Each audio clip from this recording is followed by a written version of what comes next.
We'd like to start out by thanking our valuable sponsors. Sense of Satisfaction by Cricket is the place for all your fragrance needs. Plus, she's got products to heal what ails your skin and your hair. Shop at scentsbycricket.com. Special thanks to our valued sponsor, John Travis, a financial coach and certified Kingdom advisor with Richard Young Associates, a registered investment advisor. Thanks goes to Anna Patterson, my sister in the Lord who faithfully gives to this ministry every month. And to our newest sponsor, LaToya Gerard of Preach the Word Worldwide Network. She is a valued sponsor and a major encourager regarding this ministry. We need and would love to have you as a sponsor. Absolutely no gift is too small. Please note the info regarding giving throughout and at the end of the show, and help us spread these testimonies around the world. Please note that the views and opinions expressed on this show are not necessarily the viewpoints of our sponsors.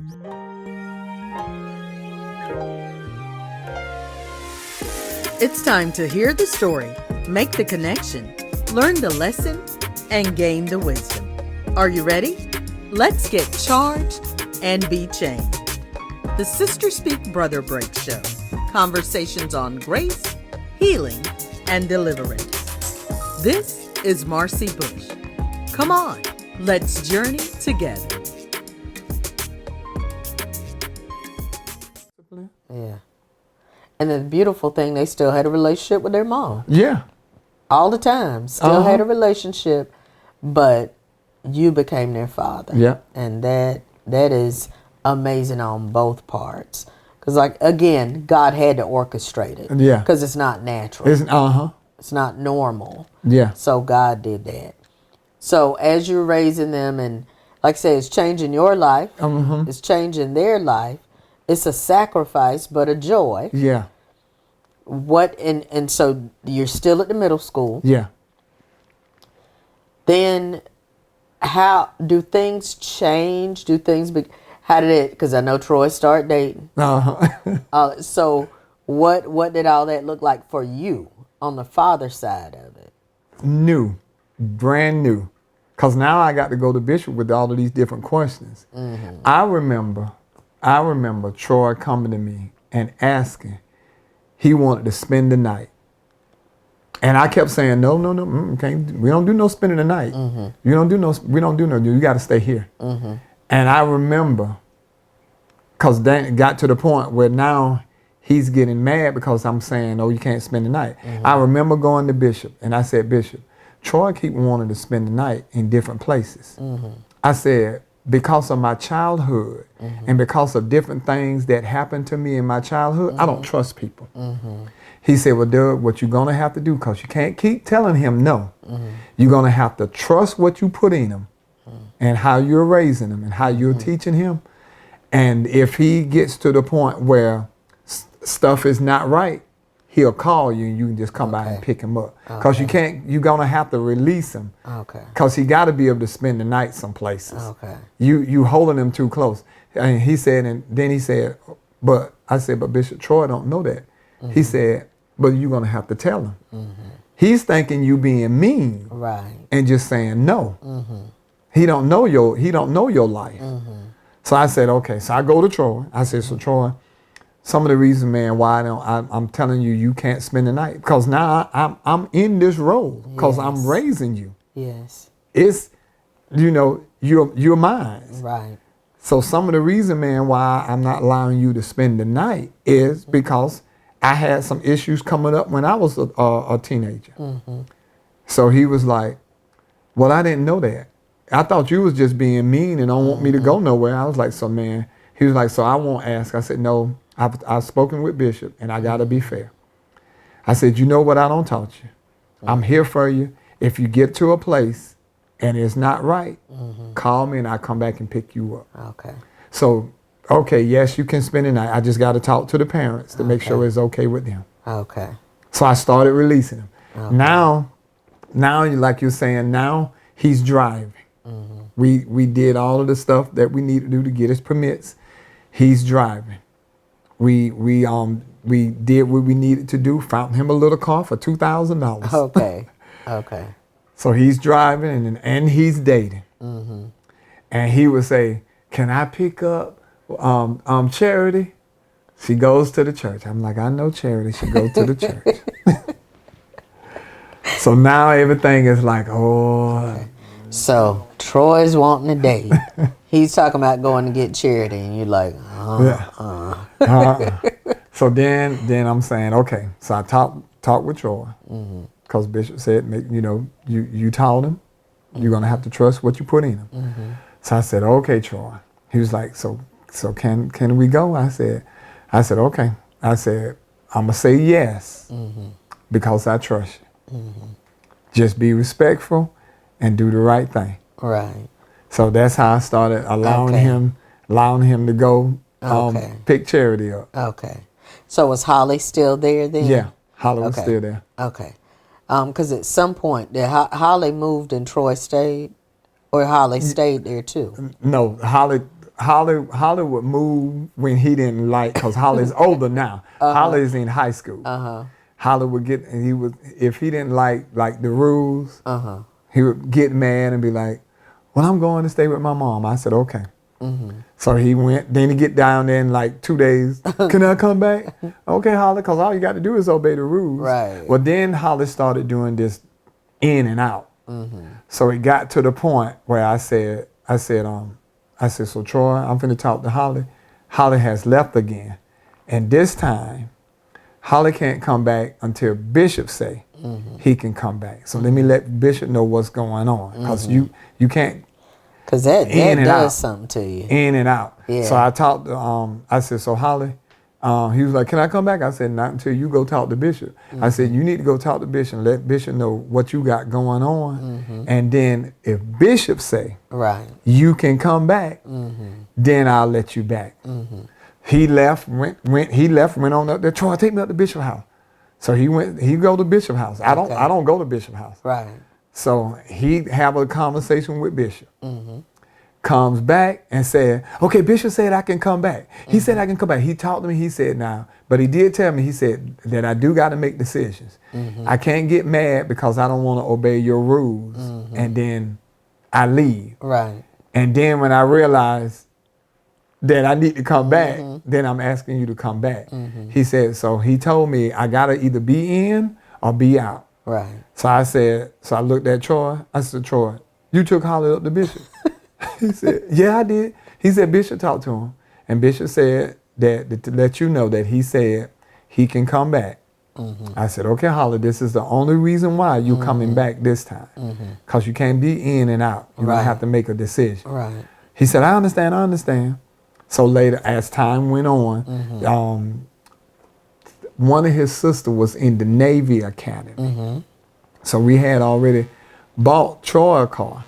Okay. With, found one for $2,000.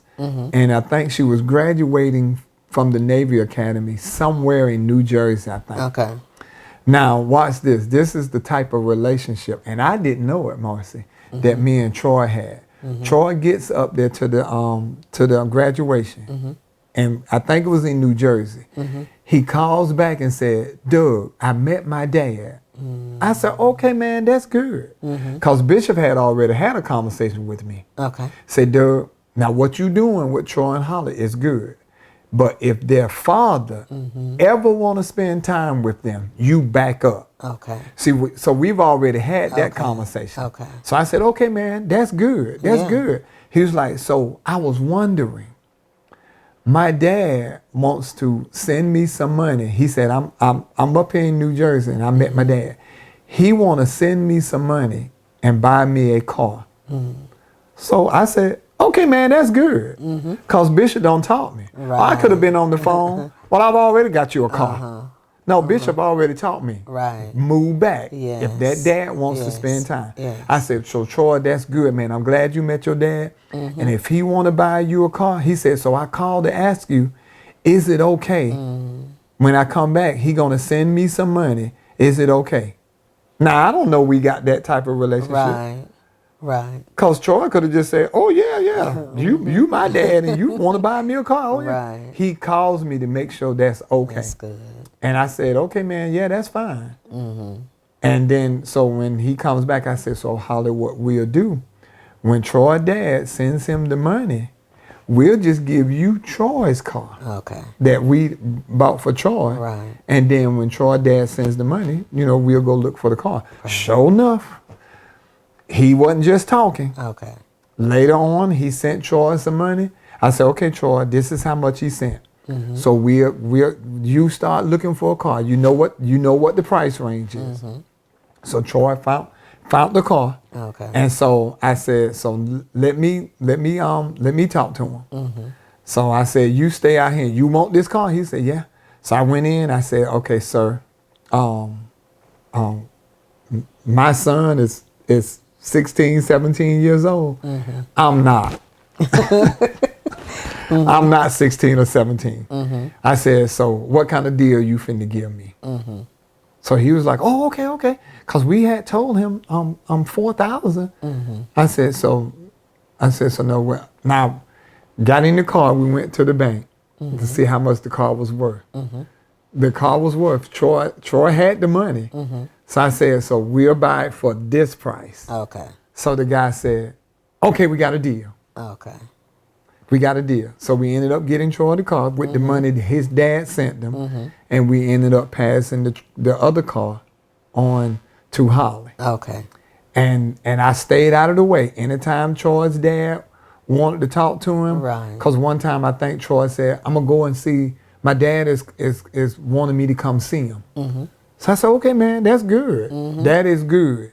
So by the time Troy's dad passed, he got a relationship. Right. He had a relationship with his dad. Right. That's good. I'm just thinking about even, like you said, and then knowing the in and out. And it's how your heart is built and what your demeanor and how well you take instruction. Because I'm even thinking about and I know and love Holly. But I'm just thinking about the in and out. And I probably wouldn't have been talking about giving no kind of car. You know what I'm saying? Because then you got insurance. Yeah. You got, okay, now do I know where he is? But the fact that in your heart you're like, okay, let me do this. See, that's big. All of that is big. Talking, like I said, from a parent's perspective. Yes. And so so now Troy has a car, Holly has a car.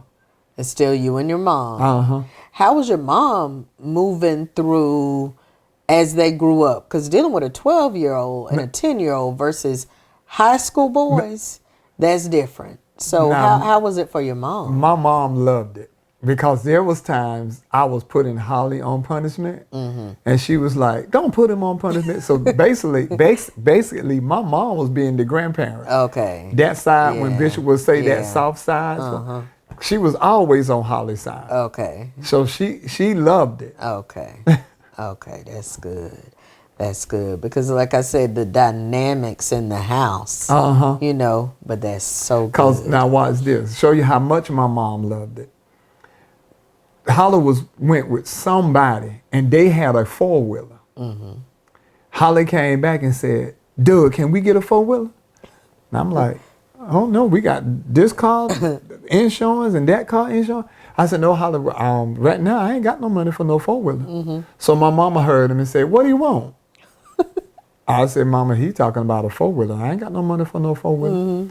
She looked at Holly and she said, I'll buy you one. Oh, wow. And I said, you gonna buy him a 4-wheeler? She said, So Troy and Holly went down to their mom's house that particular day. So my mama said, come on, let's go up here to the Aiken motorcycle. We're gonna ride up here and we're gonna pick out a 4-wheeler. Because I told that boy I was gonna buy him a 4-wheeler. I said, all right, if that's what you wanna do. So we look and I said, so Mama, how about this one? Because you don't need this. Because Holly ended up about 12 or 13. He don't need this big old 4-wheeler. I said, so that one right there do. It's 5 gears click up, no clutch. It was a Honda 250. And the guy said, now it'll get up to 55 to 60. I'm saying, nah, that's too fast. Right. So my mama said, she said, okay. He said, so we'll run, you want to finance? She said, yeah. He ran it. He said, okay, you cleared to go. She said, okay, we'll take it today. We had to go get somebody, I had to go borrow somebody's truck. We brought it home. I called Troy. I said, Troy, where you at? We down at my mama's house. I said, okay, bring Holly to the house. So all the way, I didn't know this until Holly gets here. He was thinking like, I know I ain't did nothing. I know I ain't did nothing. Gets to the house, they pulled up. They go to four-wheeler sitting in the yard. He jumping out the car. She don't bought me the four-wheeler. She don't bought me the four-wheeler. So she was being that grandparent, not even thinking that's what she was doing. Right. Wow. That's special. So when time came around and Troy ended up being drafted, when they started talking about him going to the NFL, where was your mind with all that? Now watch this. Now here's the part, and it's back to that. I didn't know Troy thought of me like this. A guy called and said, can I speak, called the house phone. Can I speak to Douglas Bates? I said, this is Douglas. He said, I'm an agent and I want to represent Troy. Because Troy had called me before this guy called me. He called and said, dude. Well, I jumped all the way to the draft. I didn't even talk about college. Troy called me and said, dude, what you think about if I come out this is my third year. The season is on. And so this is a man. He's in college. He's can make the decision himself. Right. He said, what you think if I come out early? I said, Troy, I don't know nothing about it. Because I don't do the sports. So I don't know nothing about no agents. I don't know nothing about your stats because I don't keep up with that. Right. There was people saying Troy has such and such amount of touchdowns. He's got so many yards. Okay, I don't know nothing about that because I don't do football. Right. I remember my mom, he's in college. What time the game come on? My mom nor myself, we didn't watch football. Okay. Troy had us doing something we didn't do. Right. My mom would be like, okay, the game about to come on, right? I'm like, yeah, I'm coming in the house so I can watch it too. Okay. So she was watching the game. And then, like I said, like you said, as time went on, then Troy called. This is his third year in college. It's around the season, we about in middle of the season. Because it's around like October. When Troy called and said, dude, what you think about if I come out early? I said, come out early to do what? You know, because I don't know nothing about I'm not thinking of you as you're that good that you can go to this level. You know, to be honest, I didn't think of him when he was playing in high school that you would get a scholarship. Because I was just saying, that's my boy, he's playing football. Right. And, you know, until the coaches were saying, hey, Doug, he has the ability to go to a D1 college. I'm like, D1 college, what's that? I don't know what that is because we don't do the sports thing. Then they explained it. So me and Troy met and said, Troy, they're saying you got the ability to go to a D1 college. So you got to make sure your grades are up. You got to make sure this thing about this SAT, you got to, whatever that number you got to get. Right. So we got to prepare for all of that. I said, because me and my mom said, we'll go in debt to send you to college. But if not, these folks talking about you can go on a scholarship, let's go towards that. Yeah.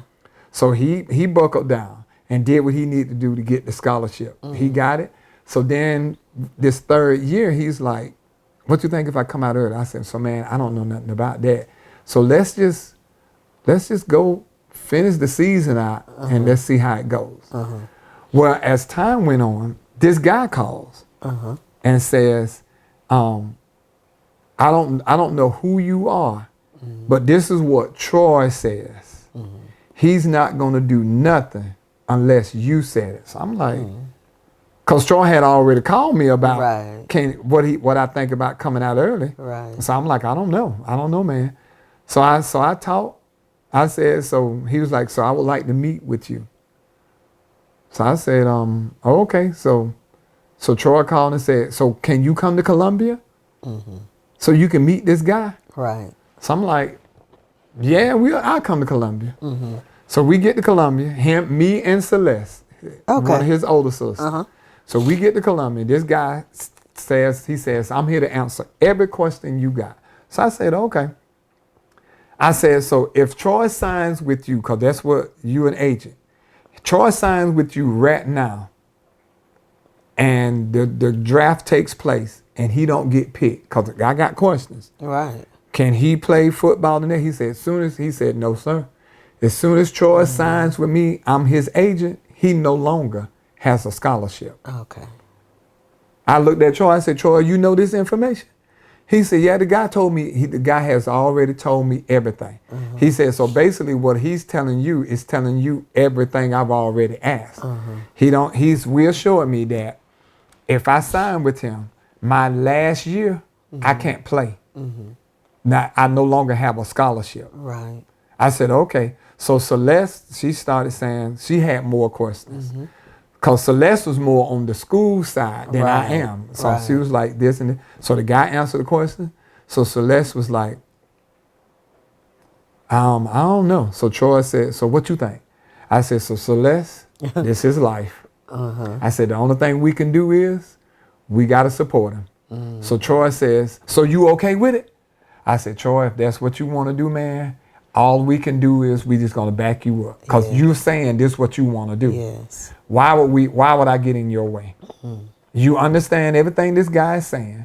So you know if you sign, you no longer have a scholarship. So he's not trying to snow you. Right. So you understands all of that. As long as you understand all of that, I'm here to back you. So Troy was like, okay. He was like, I'm signing. So I said, okay. He does the combine. And see, I guess what got me too is, I guess what hit me was when you said you told Troy that you and your mom had made up your minds that y'all would go in debt to make sure he was able to go to college. Now watch this. If I don't cry. I upped my insurance. Because I told my mom, I said my insurance was $10,000. I went back to my job. I said, because they got to be taken care of. Because I remember Bishop doing these conversations. I upped my insurance, my life insurance, to $100,000. From 10. If something happens to me, Mom, I want them taken care of. Because these my boys. Yes. And see, that's people putting your money where your mouth is. You know what I'm saying? It's one thing to say I love you. It's another thing to do I love you. And that's why I'm sitting here, because when you talk about going into debt, when you talk about all of that, that's a huge decision. That's a huge thing to say. And for your mama to be 10 toes down with you. We was willing to do it. That's good.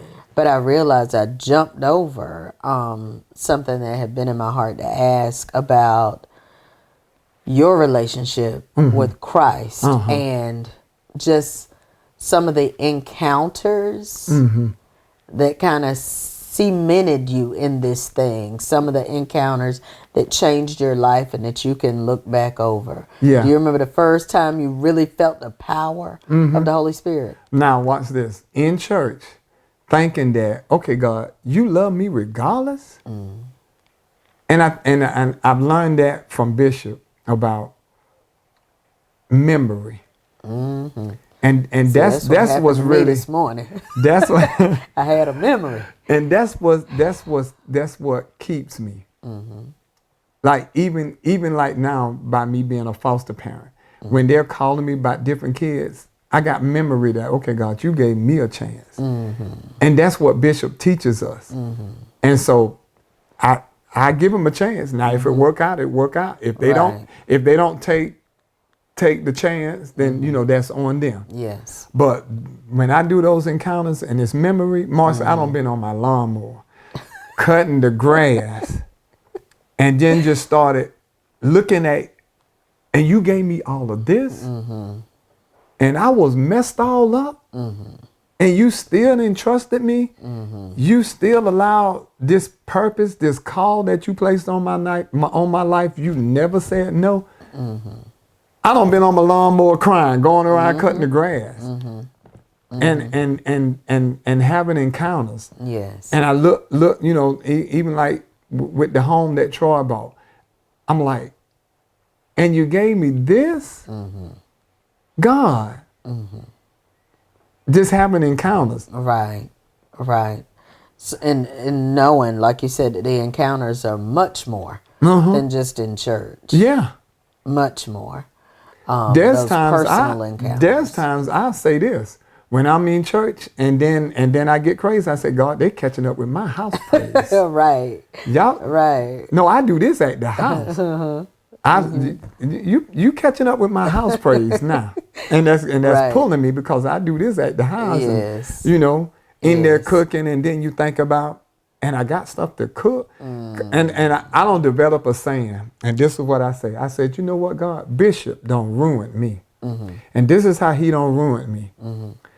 I'm always thankful, and I'm always grateful for just the small things. Yes. And so when I'm coming, he's saying, y'all coming in here with all of this stuff, and God, he said, God got an attitude. And I be saying, God, I don't want you to have no attitude with me. Right. I want to give you your praise. Yes. I don't want to be, you know, so locked up that I got to praise you so I can get out. I just want to stay out and just praise you freely. Yes. And so now I'm Yes, saying indeed. stuff like, because I hear the kids at Silver Bluff, they'll say, Doug, it can't be that good. I said, y'all, oh, yes, it can.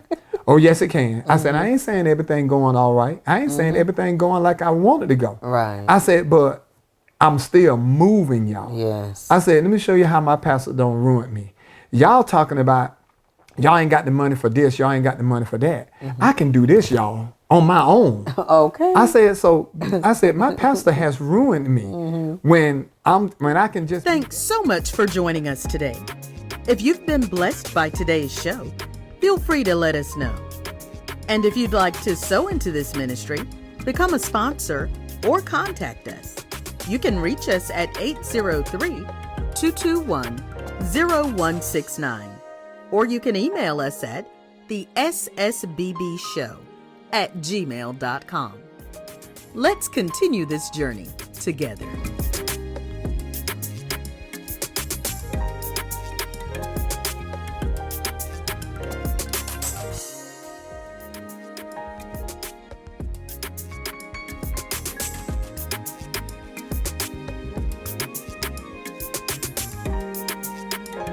We need and would love to have you as a sponsor. Absolutely no gift is too small. Please note the info regarding giving and help us spread these testimonies around the world.